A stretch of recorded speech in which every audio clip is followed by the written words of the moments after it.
الحمد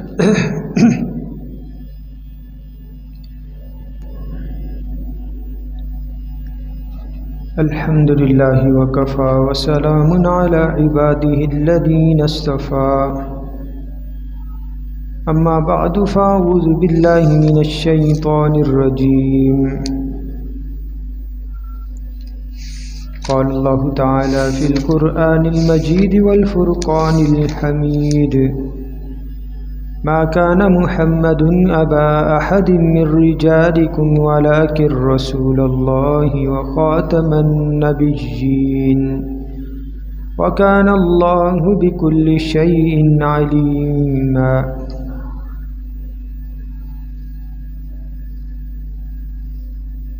عن أبي هريرة رضي الله تعالى عنه قال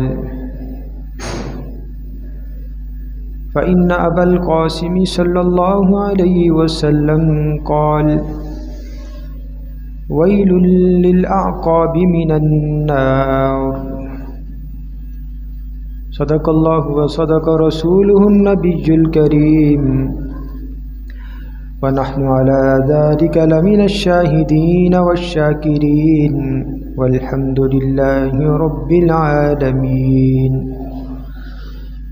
إن الله وملائكته يصلون على النبي يا أيها الذين آمنوا صلوا عليه وسلموا تسليما.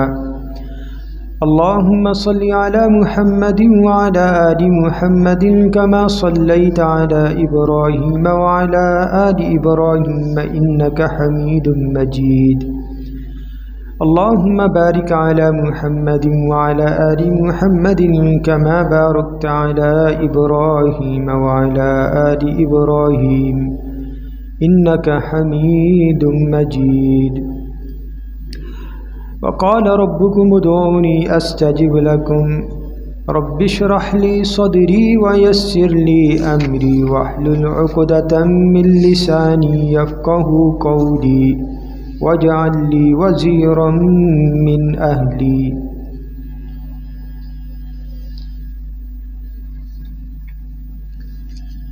معزز سامعین کرام اور حاضرین مجلس،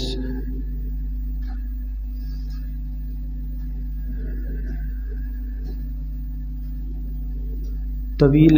عرصے سے لگ بھگ تقریباً 1 سال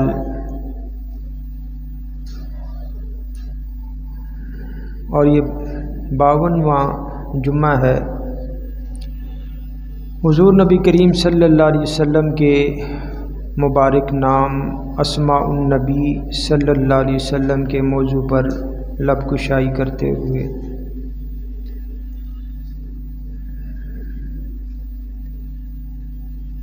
اور اتنے عرصے میں حضور نبی کریم صلی اللہ علیہ وسلم کے وہ اسماء مبارکہ کہ جن کی ابتدا، جن کا آغاز حرف الف سے ہوتا ہے، ابھی ان اسماء کا شمار اور ذکر جو ہے بہت سی اسماء کا باقی ہے۔ اس کے بعد پھر حروف تہجی کے اعتبار سے الف سے یا تک جتنے بھی اسماء النبی قرآن و حدیث سے، آثار سے، محدثین نے، مفسرین نے، اہل علم حضرات نے جو اخذ کیے ہیں، انشاءاللہ ان کا بھی ذکر خیر کریں گے۔ تو گزشتہ جمعہ میں یہودیوں کا جو گروہ حضور نبی کریم صلی اللہ علیہ وسلم کے پاس آ کر انہوں نے نبی کریم صلی اللہ علیہ وسلم سے جو چند سوالات کیے اور ابو القاسم کہہ کر پکارا کہ اے قاسم کے باپ، اور پھر ان کے سوالات میں ایک سوال یہ تھا کہ حضرت یعقوب علیہ السلام نے کون سی چیز جو ہے وہ اپنے اوپر جو حلال تھی وہ حرام کر لی تھی۔ کہنے لگے اگر آپ ہمیں اس بارے میں صحیح جواب دیں گے تو یہ آپ کی سچی نبوت کی جو ہے دلیل ہے۔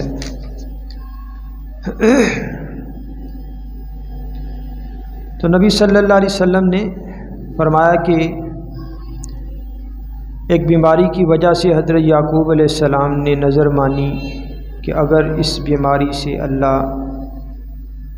مجھے خلاصی عطا فرما دیتا ہے تو میں اپنی محبوب چیز اونٹ کا گوشت اور اونٹ کا جو دودھ ہے وہ ترک کر دوں گا، اپنے پر حرام کر لوں گا۔ خیر، اس واقعے کو، اس حدیث کو کہ یہ محدثین نے خاص طور پر امام احمد بن حنبل نے حضرت عبداللہ بن عباس رضی اللہ تعالیٰ عنہ سے روایت کیا ہے اسے،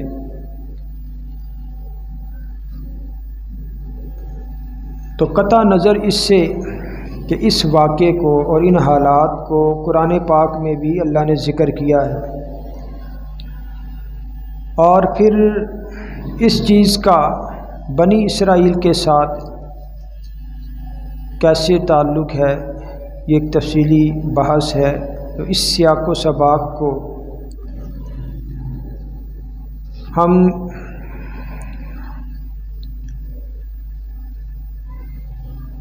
فی الحال اس گفتگو کا اسماء النبی کا جو موضوع ہے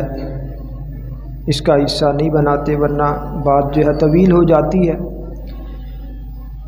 تو سوال یہ پیدا ہوتا ہے کہ شریعت اسلام میں آیا ایسا عمل کرنا جائز ہے؟ اگر جائز ہے تو شریعت میں کس حد تک اس کی اجازت ہے کہ کسی حلال چیز کو اپنے اوپر حرام کر لینا اور یا کسی مباح چیز کو ناجائز کہہ دینا؟ تو علماء اس کا جواب دیتے ہیں کہ کسی حلال چیز کو اپنے اوپر حرام کرنا یہ قسم کہلاتا ہے، قسم۔ تو اگر کسی نے یہ قسم کھا لی کسی حلال چیز کے نہ استعمال کرنے پر، علماء فرماتے اب اسے چاہیے کہ وہ حلال چیز کو استعمال کرے اور اپنی قسم کا کفارہ دے دے، اپنی قسم کا جو ہے وہ کفارہ۔ تو قسم کا کفارہ کیا ہے؟ 2 مسکینوں کو 2 وقت کا کھانا، 10 مسکین انہیں 2 وقت کا کھانا کھلائے، یا 10 مسکینوں کو کپڑے دے دے جوڑا پہننے کے لیے، یا پھر 10 صدقہ فطر جو ہے وہ نکال دے، یہ بھی قسم کا کفارہ ہے۔ اگر یہ بھی نہیں کر سکتا تو پھر کیا ہے؟ پھر روزوں کے ذریعے سے قسم کا کفارہ مسلسل 3 روزے رکھے، یعنی یہ قسم کا کفارہ ہے۔ تو حضور نبی کریم صلی اللہ علیہ وسلم کے اسماء مبارکہ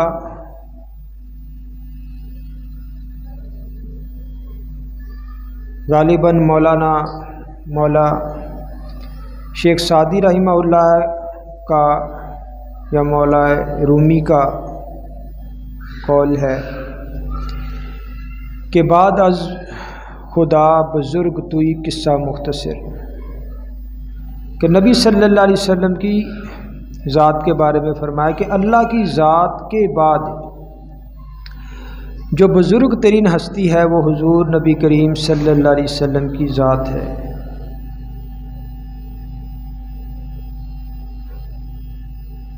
تو ذات میں عظمت کے اعتبار سے اللہ کی ذات کے بعد حضور، تو جس طرح اللہ کے نام میں برکت ہے تو اسی طرح حضور نبی کریم صلی اللہ علیہ وسلم کے نام میں بھی اللہ نے برکت رکھی ہے، اس کی بھی فضیلت ہے۔ تو یہ جتنے بھی اسماء النبی ہیں حضور نبی کریم صلی اللہ علیہ وسلم کے نام، یہ نبی صلی اللہ علیہ وسلم کی اعلی صفات، کامل ثنا، یہ اس کی نشانی اور کیا ہے، نمونہ ہے۔ جتنے بھی اسماء ہیں جو احادیث میں آئے ہیں، علماء فرماتے ہیں کہ حضور نبی کریم صلی اللہ علیہ وسلم کے اسماء مبارکہ کے تحت آپ صلی اللہ علیہ وسلم کی مدح اور حضور صلی اللہ علیہ وسلم کی تعریف اتنی جامع، اتنی وسیع، اتنی بہترین، برتر، اعلیٰ اور عرفہ ہے کہ اس کے ساتھ نہایت طویل عبارت والی مدح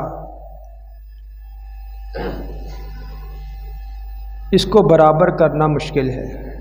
یعنی اگر کوئی حضور صلی اللہ علیہ وسلم کی ذات، آپ کی صفات کے بارے میں کوئی کلمات کہتا ہے، کوئی عبارت لکھتا ہے،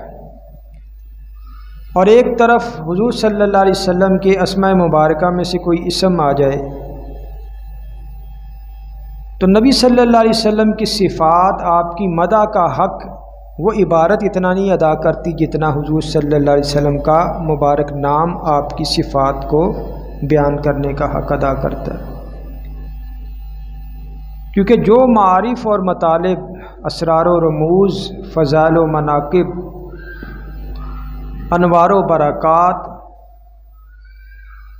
حضور نبی کریم صلی اللہ علیہ وسلم کے مبارک ناموں میں پوشیدہ ہیں، وہ خود ساختہ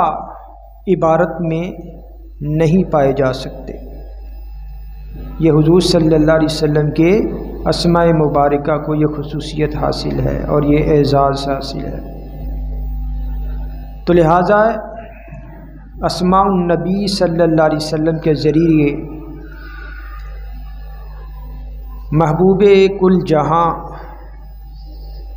سید المرسلین رحمت للعالمین خاتم النبیین امام النبیین صلی اللہ علیہ وسلم کی مدح اور آپ کی تعریف کا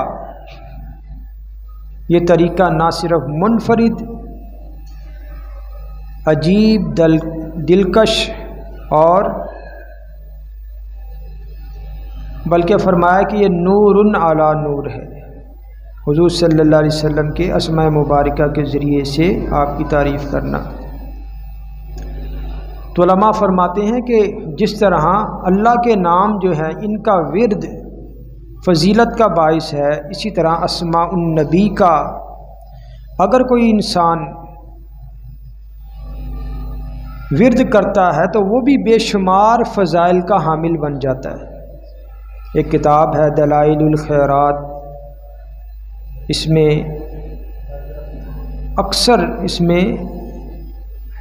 یہ درود پاک پر ہی یہ مشتمل ہے، بہت اچھی کتاب ہے۔ اسی طرح اور بھی کئی کتابیں ہیں کہ جس میں حضور صلی اللہ علیہ وسلم کے اسماء مبارکہ کو اس غرض سے بیان کیا گیا تاکہ ان کا وظیفہ کیا جائے، ان کا ورد کیا جائے۔ آپ دیکھتے ہیں قرآن کریم میں بھی ایک طرف اللہ کے نام ہیں وہ گتے پر، اور دوسری طرف آخر میں حضور صلی اللہ علیہ وسلم کے نام ہیں۔ تو علماء فرماتے ہیں کہ نبی صلی اللہ علیہ وسلم کے مبارک ناموں کا ورد کرنے والا بہت سی فضیلتوں کو وہ سمیٹتا ہے کہ اسماء مبارکہ کا ورد کرنے والے کو حضور صلی اللہ علیہ وسلم رحمت کائنات کے بہت سے بلند مقامات کا علم ہو جاتا ہے۔ اس کے علم میں آ جاتا ہے کہ حضور کے یہ مقامات کا، کہ ہر نام جو ہے نبی صلی اللہ علیہ وسلم کا وہ آپ کی صفات اور آپ کے مقامات کو ظاہر کرتا ہے کہ حضور کا مقام کتنا اعلیٰ ہے۔ فرمایا نمبر 2، اسے ہر مبارک نام میں حضور نبی کریم صلی اللہ علیہ وسلم کی سیرت کی ایسی جھلک نظر آتی ہے کہ جو اس کی ایمانی اور روحانی ترقی کا ذریعہ بنتی ہے۔ فرمایا اس کے علاوہ نمبر 3 کہ اس کے ذہن میں حضور صلی اللہ علیہ وسلم کے بے شمار مراتب عالیہ اور آپ صلی اللہ علیہ وسلم کے جمال اور آپ کے جلال کی کیفیات اس کی یادداشت میں، اس کے ذہن میں وہ محفوظ ہو جاتے ہیں،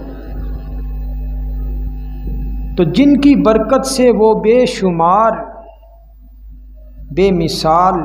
روحانی لذت اور سکون اور راحت جو ہے وہ پاتا ہے۔ فرمایا کہ جب نبی صلی اللہ علیہ وسلم کے جلال اور حضور صلی اللہ علیہ وسلم کی جمال کی کیفیات اسماء النبی کے ورد کرنے والے کے ذہن میں ہر دم موجود رہنے لگتی ہیں، تو پھر فرمایا کہ اس کا یقین اس بات پہ کامل ہو جاتا ہے کہ ہمارے پیارے نبی صلی اللہ علیہ وسلم بے مثال بلند درجات، اعلیٰ عرفہ، بلند و بالا کمالات کے حامل اور متصف ہے کہ حضور صلی اللہ علیہ وسلم کو اللہ نے اس قدر نوازا ہے۔ اور فرماتے ہیں کہ دل میں بار بار یہ اشارہ دستک دیتا ہے کہ جس ہستی کا اللہ کے ہاں اتنا مقام ہے تو ہم پر پھر لازم ہے کہ ہم اس ہستی، اس ذات بابرکات پر درود و سلام بھیجیں۔ یعنی یہ اسماء النبی صلی اللہ علیہ وسلم کے وظیفے اور ورد کی برکات ہے کہ انسان کا پھر حضور صلی اللہ علیہ وسلم کے ساتھ جو تعلق اور جو کنیکشن ہے، جو محبت ہے، وہ اس قدر جو ہے وہ پروان چڑھتا ہے۔ تو فرماتے جب یہ کیفیات پیدا ہوتی ہیں تو پھر وہ اسماء النبی کا ورد کرنے والا ذوق شوق کے ساتھ، انتہائی محبت اور رغبت کے ساتھ حضور صلی اللہ علیہ وسلم پر درود و سلام پڑھتا ہے۔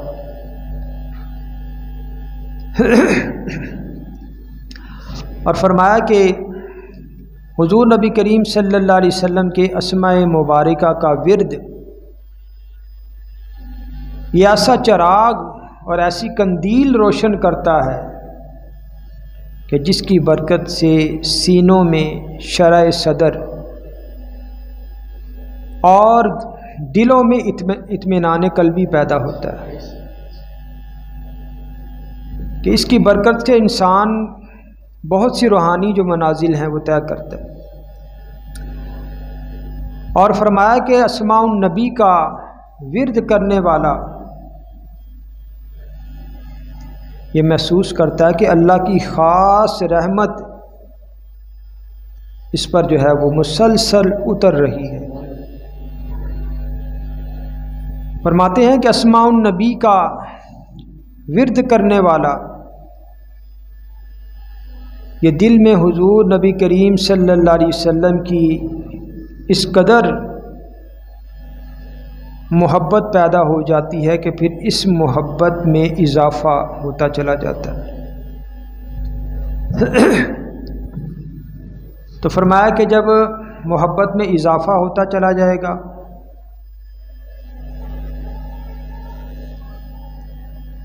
تو پھر فطری جھکاؤ اور طبی میلان محبت کا ایسا پیدا ہوتا ہے کہ جو اسے محبوب کامل بنا دیتا ہے۔ فرمایا چھٹی جو خصوصیت ہے اسماء النبی کا ورد کرنے والے کے جو حاصل ہوتی ہے کہ حضور نبی کریم صلی اللہ علیہ وسلم کے اسماء مبارکہ کا ورد کثرت سے کرنے سے سید المرسلین رحمت للعالمین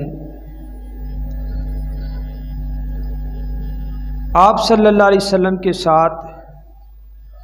جو روحانی تعلق ہے، جو روحانی رابطہ ہے، یہ مضبوط ہو جاتا ہے،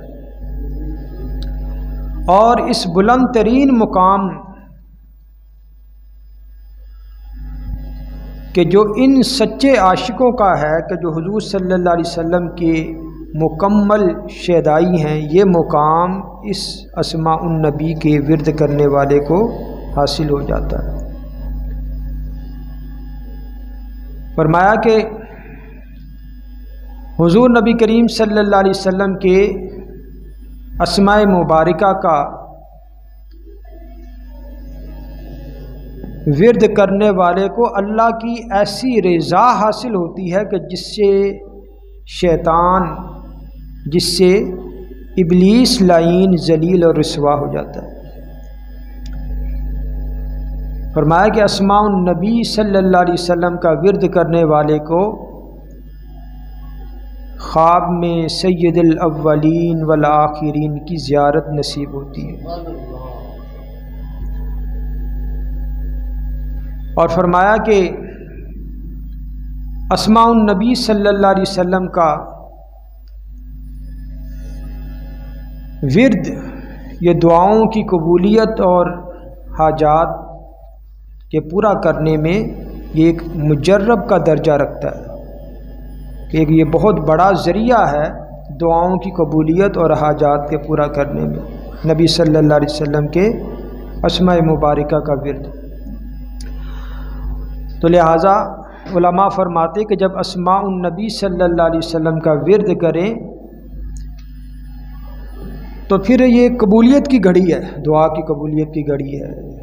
تو انتہائی خشوع خضوع کے ساتھ گر گڑا کے اللہ کی بارگاہ میں دعا مانگنی چاہیے۔ یہاں ہمارے لاہور میں جامعہ اشرفیہ لاہور میں ایک بہت بڑی بزرگ ہستی تھے، مولانا موسیٰ خان صاحب روحانی بازی رحمہ اللہ۔ تو زمانہ طالب علمی میں حضرت نے بہت سی کتابیں لکھی، ایک کتاب تھی فہم فلکیات، یہ نظام شمسی فہم فلکیات، تو اس کے بارے میں وہ کتاب ایک لکھی تھی، تو وہ مجھے سبکن پڑھنے کا موقع ملا کتاب کا۔ تو حضرت نے ایک کتاب اپنی لکھی، کتاب قصیدۃ الحسنی فی اسماء النبی العظمیٰ، نبی صلی اللہ علیہ وسلم کے ناموں کے بارے میں۔ تو مولانا موسیٰ خان صاحب روحانی بازی رحمہ اللہ فرماتے کہ بعض محدثین نے لکھا ہے کہ جو شرکائے بدر صحابہ تھے، جنگ بدر میں جو شریک صحابہ تھے، اور ان کے نام بخاری شریف میں درج ہیں، سب صحابہ کے جنہوں نے جنگ بدر میں حصہ لیا، تو محدثین نے لکھا کہ شرکائے بدر ان کے اسماء مبارکہ پڑھ کر قبولیت دعا کہ اللہ سے دعا کرنا کہ اللہ میری اس حاجت کو پورا کر دے، فرماتے ہیں یہ بڑا مجرب ہے۔ شرکائے بدر کے نام بخاری شریف میں امام بخاری نے ذکر کیے ہیں۔ اسی طرح علامہ سخاوی رحمہ اللہ نے شرح الفیہ ایک کتاب لکھی، اس کتاب میں انہوں نے لکھا کہ مدینہ منورہ کے 7 فقہا، 7 اولیاء اللہ تھے مدینہ کے، جن کے نام جو ہیں فرماتے بڑے ہی مبارک نام ہیں، بڑی برکت والے نام ہیں۔ وہ نام محدثین نے بیان بھی کیے ہیں۔ پہلا نام سعید بن مسیب، عروہ بن زبیر، قاسم بن محمد، ابو بکر بن عبد الرحمن، خارجہ بن زید، عبید اللہ بن عبداللہ، سلیمان بن یسار، یہ 7 نام۔ فرماتے ہیں انہیں کاغذ پہ لکھ کر گندم وغیرہ یا جہاں آپ اناج رکھتے ہیں، کھانے پینے کی چیزیں رکھتے ہیں، جیسے آج کل کچن میں اگر وہ لگا دیا جائے، رکھ دیا جائے تو اس سے برکت ہوتی ہے، رزق میں برکت ہوتی ہے اور آفتوں سے حفاظت بھی ہوتی ہے۔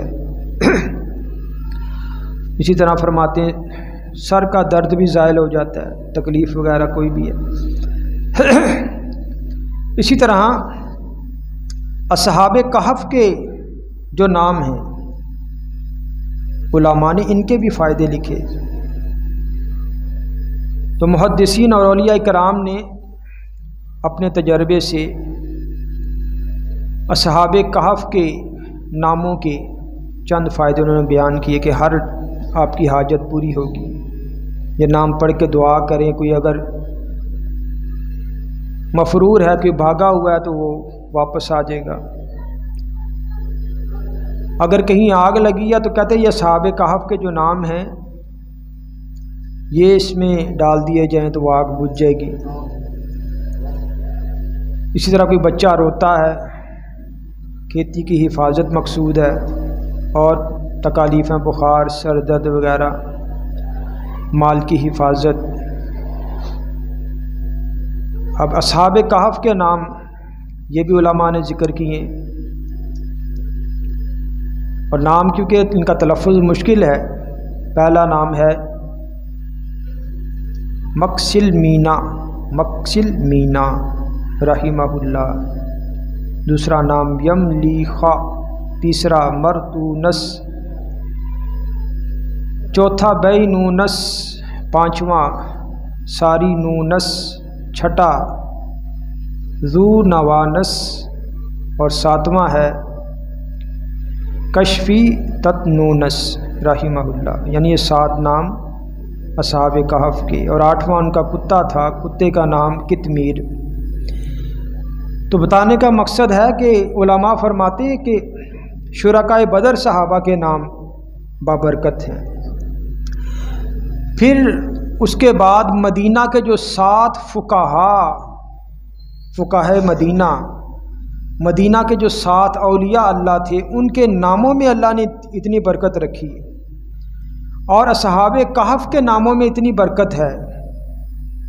تو علماء فرماتے ہیں کہ جب ان اولیاء اللہ اور صحابہ کے ناموں میں اللہ نے اتنی برکت رکھ دی ہے، تو پھر حضور نبی کریم سید الاولین والآخرین رحمت للعالمین خاتم النبیین امام النبیین کے ناموں میں اللہ نے برکت کیوں نہیں رکھی ہوگی؟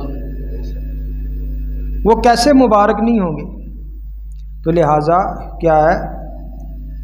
حضور نبی کریم صلی اللہ علیہ وسلم کے ناموں کا جو ورد ہے، یہ کسی بھی حاجت کے لیے آپ اس کا ورد کر کے اس کو بطور وظیفہ کے پڑھ کے بعد میں آپ دعا کر سکتے ہیں، نبی صلی اللہ علیہ وسلم کے وسیلے سے، حضور صلی اللہ علیہ وسلم کے ذات، آپ کی صفات، آپ کے نام کے وسیلے سے۔ تو نبی صلی اللہ علیہ وسلم کے اسماء مبارکہ میں سے وہ نام کہ جن کی ابتدا، جن کا آغاز حرف الف سے ہوتا ہے، ان ناموں کا میں آپ کے سامنے ذکر کر رہا تھا، اور گزشتہ جمعہ میں نبی صلی اللہ علیہ وسلم کی کنیت ابو القاسم، اس کو علماء محدثین نے حضور صلی اللہ علیہ وسلم کے ناموں میں لکھا ہے، شمار کیا ہے۔ تو آپ صلی اللہ علیہ وسلم کے ناموں، بالخصوص ابو القاسم کا جو ذکر ہے، وہ دیگر اور کون کون سی روایات میں آیا ہے حضور صلی اللہ علیہ وسلم کا نام، حضور کی کنیت ابو القاسم؟ تو یہ گزشتہ جمعہ میں نے چند احادیث آپ کے سامنے رکھی تھی، چند احادیث آج کی مجلس میں بھی میں آپ کے سامنے رکھتا ہوں۔ مسند احمد کی حدیث ہے، حضرت عبداللہ بن عباس رضی اللہ تعالیٰ عنہ سے مروی ہے کہ حضور صلی اللہ علیہ وسلم کے پاس دربار رسالت میں کچھ یہودی آئے، فقالوا یا ابا القاسم انا نسألک عن خمسۃ اشیاء، تو انہوں نے کہا کیا اے ابو القاسم، کنیت سے پکارا، اے ابو القاسم ہم آپ سے 5 چیزوں کا سوال کرنا چاہتے ہیں، اگر آپ نے سوال کا جواب دے دیا کہ فَإِنْ أَنْبَأْتَنَا بِهِنَّ عَرَفْنَا أَنَّكَ نَبِيٌّ، اگر آپ نے اس کی حقیقت ہمارے سامنے بیان کر دی، صحیح جواب دے دیا، تو ہم جان لیں گے کہ آپ جو ہیں وہ نبی ہیں اللہ کے۔ اور کہنے لگے کہ وَاتَّبَعْنَاكَ، پھر ہم آپ کی پیروی کریں گے، ایمان لے آئیں گے۔ بڑے بڑے ایسے مقامات حضور صلی اللہ علیہ وسلم کی حیات مبارکہ میں ایسے لمحات آئے، کفار مشرکین یہود و نصارہ وعدہ کر کے اس سے مکر گئے کہ آپ یہ ہمارا اس چیز کا سوال کا جواب دے دیں، ہماری یہ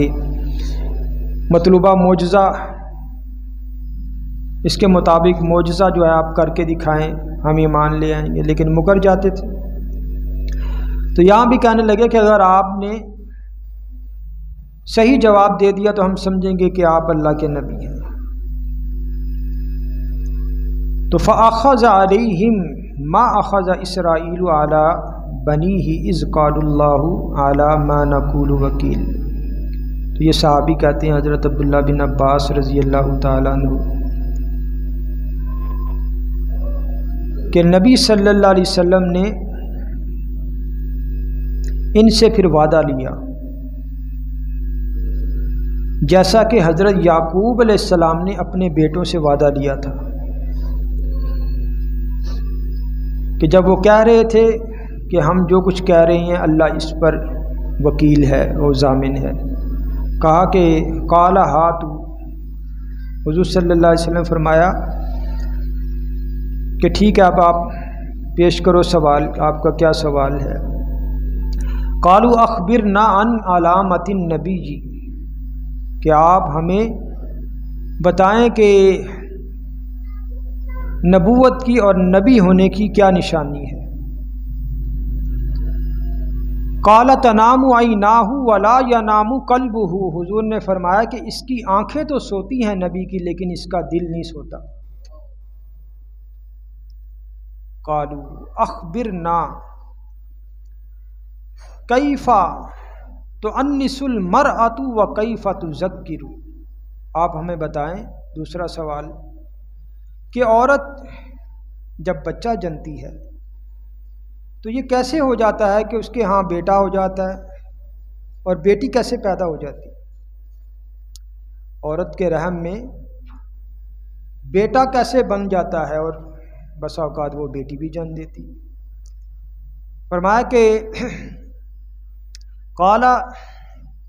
یلتقی الماءان فاذا علی ماء الرجل ماء المرأة اذکرت، فرمایا کہ 2 پانی ملتے ہیں، اگر مرد کا پانی عورت کے پانی پر غالب آ جائے تو وہ بچہ مذکر ہوتا ہے، وَإِذَا عَلَى مَاءُ الْمَرْأَةِ آنَسَتْ، اور جب عورت کا پانی غالب آ جاتا ہے مرد کے پانی پر تو وہ بچی پیدا ہوتی ہے۔ قالوا اخبرنا ما حرم اسرائیل علی نفسہ، انہوں نے پوچھا کہ آپ بتائیں کہ حضرت یعقوب علیہ السلام نے اپنے اوپر کون سی چیز حرام قرار دے دی تھی؟ قال کان یشتکی عرق النساء،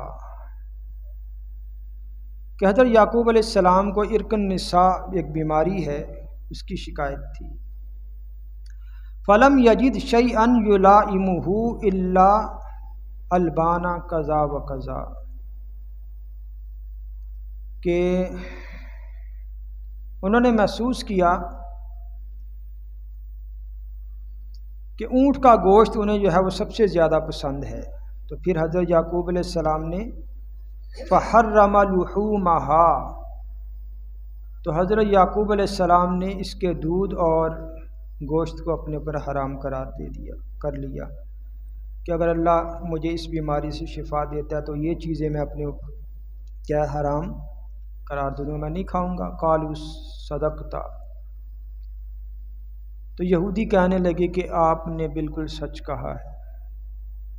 پھر انہوں نے چوتھا سوال کیا کہ یہ جو رعد ہے، بادلوں کی گرج چمک ہے، یہ کیا چیز ہے؟ ہم دیکھتے ہیں جناب بادل گرج رہے ہیں، بس اوقات بڑی بھیانک آواز ہوتی۔ تو حضور صلی اللہ علیہ وسلم نے فرمایا کہ یہ اللہ کے فرشتوں میں سے ایک فرشتہ جسے بادلوں پر مقرر کیا گیا ہے، اس کے ہاتھ میں لوہے کا گرز یعنی ڈنڈا ہوتا ہے فرشتے کے ہاتھ میں، جس سے یہ بادلوں کو مارتا ہے، ہانکتا ہے، اور اللہ نے جہاں لے جانے کا حکم دیا ہوتا ہے یہ اس کو وہاں لے کے جا رہا ہوتا ہے۔ تو جب وہ ہانکتا ہے، مارتا ہے لوہے کے ڈنڈے کے ساتھ، تو پھر یہ آواز پیدا ہوتی۔ بھائی وہ سائنس آپ کو اپنے علم کے مطابق بجلی کی گرج اور بادلوں کی گرج کی وہ چاہے وہ کوئی بھی وجوہات بتاتی ہیں، وہ ظاہری آنکھ ہے نا، وہ جو دیکھیں گے وہ، اور یہ یہاں حضور صلی اللہ علیہ وسلم کی یہ باطنی آنکھ ہے، یہ وحی کا علم ہے۔ کہنے لگا کہ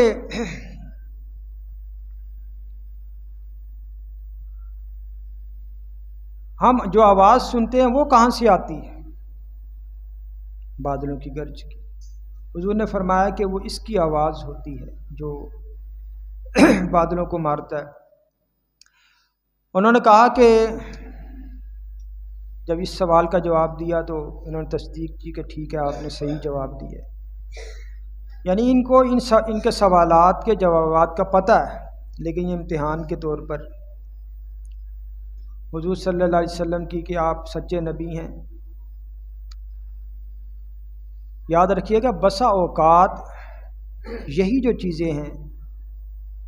یہ انسان کو ہدایت سے دور کر دیتی۔ بھائی بڑے کا کام ہے وہ چھوٹے کا امتحان لے، چھوٹے کا کام نہیں ہے وہ بڑے اٹھ کے بڑے کا امتحان لے۔ امتحان لینا تو بڑے استاد کا کام ہے نا، شاگرد سے امتحان لے۔ خیر، تو انہوں نے کہا ایک سوال کا جواب ہے، اگر اس کا جواب دے دیا تو ہم آپ کی بیعت کر لیں۔ کہنے لگے کہ فَإِنَّهُ لَيْسَ مِن نَبِيٍّ إِلَّا لَهُ مَلَكٌ، کہ ہر نبی کے پاس ایک فرشتہ آتا ہے، یأتیہ بالخبر فأخبرنا من صاحبک، ہر نبی کے پاس ایک فرشتہ آتا ہے جو اس کے پاس وحی لے کے آتا ہے، آپ ہمیں بتائیں کہ آپ کے پاس کون سا فرشتہ آتا ہے؟ قال جبرائیل علیہ السلام، حضور نے فرمایا کہ جبریل امین۔ قالوا جبریل ذاک الذی ینزل بالحرب والقتال والعذاب عدونا، کہنے لگے جبریل، وہ جبریل جو جنگ، لڑائی اور سزا لے کے آتا ہے، جنگ بدر میں اور دیگر لڑائیوں میں اللہ نے جبریل امین کے ذریعے سے حضور صلی اللہ علیہ وسلم کی اور مسلمانوں کی مدد کی۔ تو کہنے لگے یہ تو وہ فرشتہ ہے جبریل کہ جو جنگ، لڑائی اور سزا لے کے آتا ہے، عدونا، یہ تو ہمارا دشمن ہے۔ لو قلتا میکائیل الذی ینزل بالرحمت والنبات والقطر لکان، اگر آپ کہتے کہ میکائیل آپ کے پاس آتے ہیں، اگر آپ میکائیل کا نام لیتے، بھائی جبریل تو ہمارا دشمن ہے، اگر آپ میکائیل کا نام لیتے جو رحمت، نباتات اور بارش لے کے آتا ہے، تو تب ہم سوچتے، تب بات بن جاتی۔ فانزل اللہ عز وجل من کان عدوا لجبریل فانہ نزلہ علی قلبک باذن اللہ مصدقا لما بین یدیہ وہدی وبشریٰ للمؤمنین۔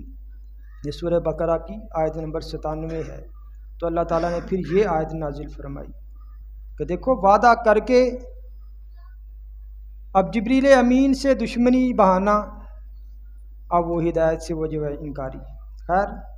تو یہاں اس روایت میں بھی یہودیوں نے حضور نبی کریم صلی اللہ علیہ وسلم کی جو مشہور کنیت تھی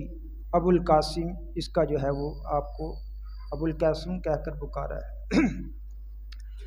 دوسری روایت یہ مسند احمد کی روایت ہے، حضرت انس رضی اللہ تعالیٰ عنہ سے مروی ہے کہ ان رسول اللہ صلی اللہ علیہ وسلم کان بالبقیع فنادى رجل یا ابا القاسم، حضور صلی اللہ علیہ وسلم جنت البقیع میں تشریف فرما تھے۔ اب جنت البقیع بھی ایسا مقام ہے کہ حضور صلی اللہ علیہ وسلم کے دامن شفقت کے سامنے وہ پھیلا ہوا ہے، جنت البقیع کا قبرستان، ہزاروں صحابہ کرام وہاں پہ دفن ہے۔ تو حضور وہاں تشریف فرما تھے۔ جنگ احد میں جو صحابہ شہید ہوئے تو حضور اپنے آخری لمحات میں، حضور صلی اللہ علیہ وسلم کو بڑی محبت تھی، فرمایا کرتے تھے کہ اگر میرا بس چلے تو میں وہاں جنت البقیع میں جا کے، اور جہاں شہدائے احد دفن ہے میدان احد میں، فرمایا کہ میں میدان احد میں جا کر وہاں پہ ان کے لیے جو ہے وہ دعائے مغفرت کروں حضور۔ تو یہ نبی صلی اللہ علیہ وسلم جنت البقیع میں تشریف فرما ہے۔ ایک آدمی نے آواز دی ابو القاسم، پکارا، فالتفت الیہ، تو حضور صلی اللہ علیہ وسلم نے پیچھے مڑ کر دیکھا، فقال لم اعنک، اس آدمی نے کہا کہ میں نے آپ کو نہیں بلایا، میں نے کسی اور کو ابو القاسم کہا ہے۔ قال تسموا باسمی ولا تکنوا بکنیتی، حضور نے فرمایا کہ میرے نام پر تو نام رکھ لو لیکن میری کنیت پر کسی کی کنیت نہ رکھو۔ یہ میں پہلے بحث کر چکا ہوں کہ علماء فرماتے کہ یہ حضور صلی اللہ علیہ وسلم نے یہ جو ممانعت فرمائی ہے حضور صلی اللہ علیہ وسلم کی حیات مبارکہ تک تھی۔ حضور صلی اللہ علیہ وسلم کا نام بھی رکھ سکتے ہیں، اب حضور صلی اللہ علیہ وسلم اس دنیا سے پردہ کر گئے تو اب آپ کی جو کنیت ہے ابو القاسم، اس پر بھی ہم اپنے بچوں کا نام رکھ سکتے ہیں۔